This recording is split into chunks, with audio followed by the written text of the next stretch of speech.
Hey everybody, welcome back to Record-ology. Why am I wearing these Grado headphones while I'm doing an intro? Well, I thought I would test the microphone and to see if it works. I mean, in terms of, possibly doing intros or voiceovers with the microphone built into these. Probably pounding on it wasn't the greatest idea there. Anyway, aside from all that, as you can see from our thumbnail, we've got a fantastic, interesting show for you today because I have found a test pressing record that I have no idea what is on it, which is exciting, and I can't wait to discover what that is. Also, we have a couple other things, including some viewer mail and how to tell the difference between vinyl and styrene.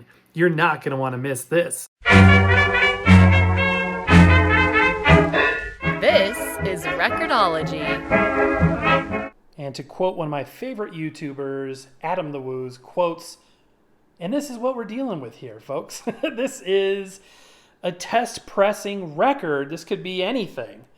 I picked it up today at a thrift store. I paid like $1.50 for it. There's no marking on the front or back. Both sides look identical. There's definitely some legit modulation going on there, so it's not blank.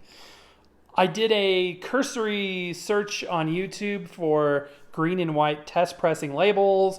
Couldn't find anything. This could be everything from a pressing plant's test pressing to a record label's test pressing, a private recording. Who knows what this could be?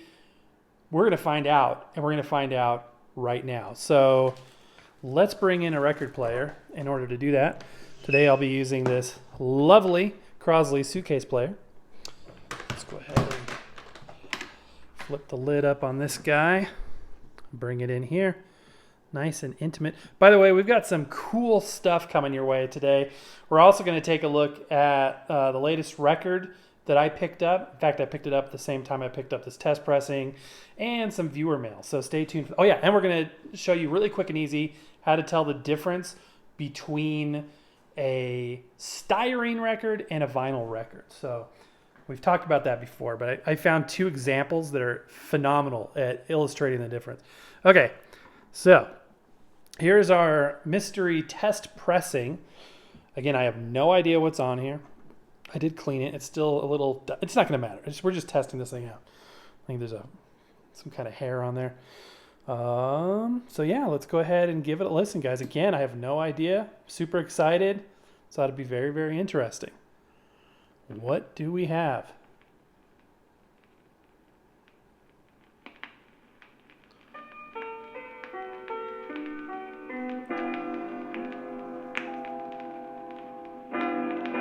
Sounds like a recital. Ooh.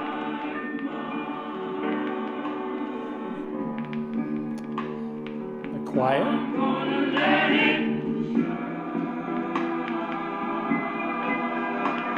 Sounds like a church band.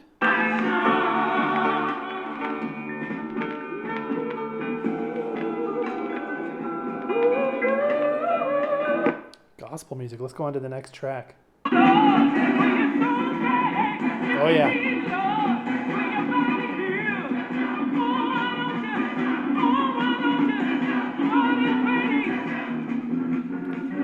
Oh yeah, this is cool. It reminds me of Blues Brothers. Remember on Blues Brothers in the church, how they're doing flips in the air?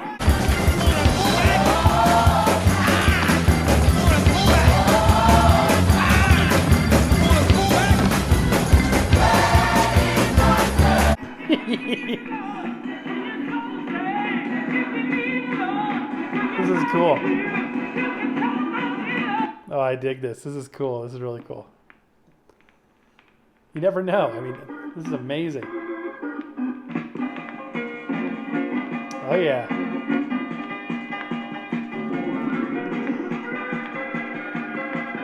That's awesome, dude.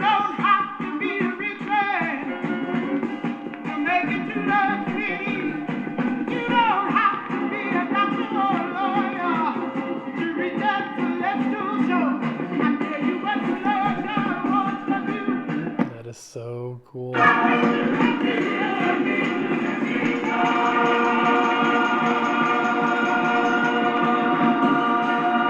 That's really, really interesting. All right, let's check out side B, side 2. You have no idea, guys. You have no idea. This is so cool. I love it. Definitely worth the price of admission.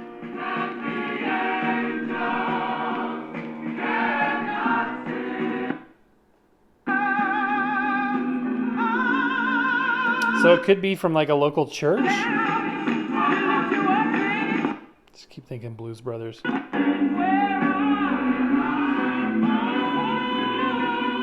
That is so cool. All right, you guys.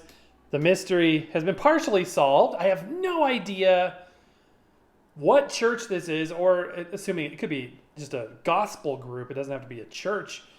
But, you know, knowing that a lot of churches have very sophisticated recording capabilities, both audio and video, it's very likely that it could have been, you know, there were, you know, church records released, and that's really, really cool. This is very likely a one-of-a-kind item we're seeing right here, but with nothing written on the label. There's no indication of, you know, who, what, when, and that's the other thing, when, right? Because this could be any time. I mean, this could be anywhere. I would say based on it looks pretty modern. I would say it's no later than maybe the mid 80s. You know, I would say 80s. I'm just going to say 80s. So that was interesting. That's some true CSI work right there, you guys. Really cool stuff. All right. So while I was there stumbling upon this gem, I picked up another record that's sort of been on my list, my back burner list. Let's take a look at that. Okay. And this is my latest record acquisition, Pavarotti's Greatest Hits. This is obviously Luciano Pavarotti, the famous Italian tenor of Three Tenors fame, although he was very famous in his own right long before the Three Tenors really helped bridge the gap of bringing opera music into the mainstream. That whole act of, you know, performing in stadiums and amplified audio and all this stuff was the first time it had ever been done in the history of opera. Opera, at its core, is meant to be formed acoustically with no microphones, no speakers. So Pavarotti was instrumental. Don't get me going down that whole stuff. I have a whole thing about that. I love that stuff so very much. But kind of as a gateway into opera, the Three Tenors kind of launched me into my appreciation of Pavarotti. Libiamo negli eti calici che la bellezza infiora e là fuggevol ora si ne bria volutta. Yeah, this is from 1980. One thing I love about Pavarotti is he not only performs as a purist to the purest fans, but he also made a big deal in his career of appealing to the non-opera fan, the non-classical fan. And this album, if I remember correctly, is sort of, you know, kind of geared in that, you know, vein, that it's, you know, meant to appeal to a wider audience. This is a gatefold, beautiful, beautiful album. Coming across this for $1.50, it was a no-brainer. So this is greatest hits of, you know, his career leading up till 1980. Obviously, he was prolific up until he passed away in the 2000s. So an amazing, amazing career and quite a character as well. So I was glad to pick this up. Now this is a 2-disc set on London record labels. So this is one of the discs. It seems to be in very good condition, and I'm very happy to have it. And I wasn't expecting on coming across this, but I'm excited to give it a listen. So that's my latest record acquisition. And now, speaking of records, how do you tell the difference between a styrene record and a vinyl record? Okay, my friends, before you are 2 records. However, they're very different from one another. And I'm not just talking about the record label, the brand, the year of manufacture, any of that stuff. I'm talking about the actual record and record material itself. That's because the record on the right is a vinyl record. But the one on the left is not a vinyl record. It is a styrene record, or more precisely, a polystyrene. Both of these are just plastic. Okay? So we're really splitting hairs here. But there is this interesting opinion that's built up in the vinyl community about vinyl versus polystyrene. Now, polystyrene is no longer used, at least not that I'm aware of, but it was somewhat prevalent in 12-inch discs like this back in the day, more so for 7-inch 45s than anything else. And some people think vinyl is superior to polystyrene. Some people think polystyrene is superior to vinyl, and there are those like myself who don't really care that much. But it is interesting to note, and as I want to learn as much as I can, it's important to be able to identify it. We've talked about different ways to do this. One way is sort of, if it's like a 45, sort of balance the record on your finger, and then, kind of tap the record. If it sounds dull, kind of a dull thud, then it's vinyl. And if it sounds kind of metallic or ringy, then it's styrene. And I don't know if I already said this, but polystyrene, which is essentially the same material that a styrofoam cup is made out of, or like a yogurt cup, Jello cup, that kind of, like a lot of food packaging.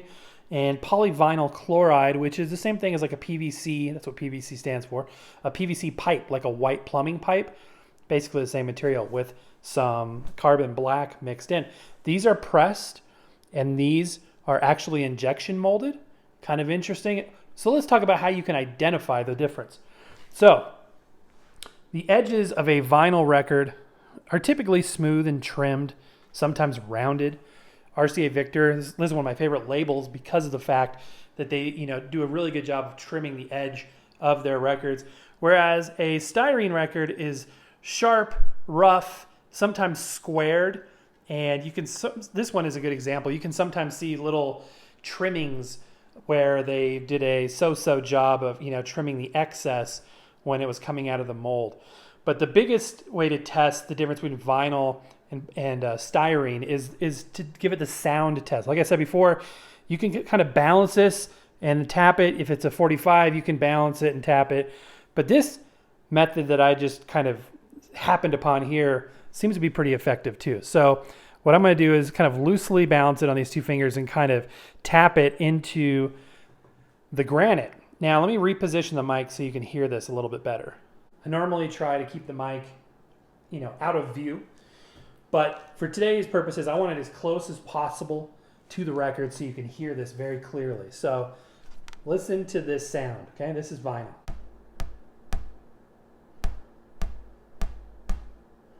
Okay? Now compare that to this. This is styrene.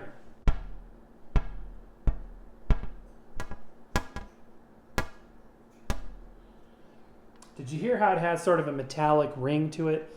That, my friends, is the easiest way to tell, just by either tapping it or finding out a way to give it sort of a percussive tap, as it were, and listen for the difference.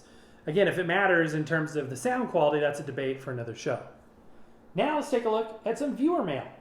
Went by the post office and found this little gem here, which just completed its wonderful lifetime journey across the pond from the UK. This is from my friend Nick, who's been a long time viewer. Thank you, Nick, so very much in advance. I'm excited.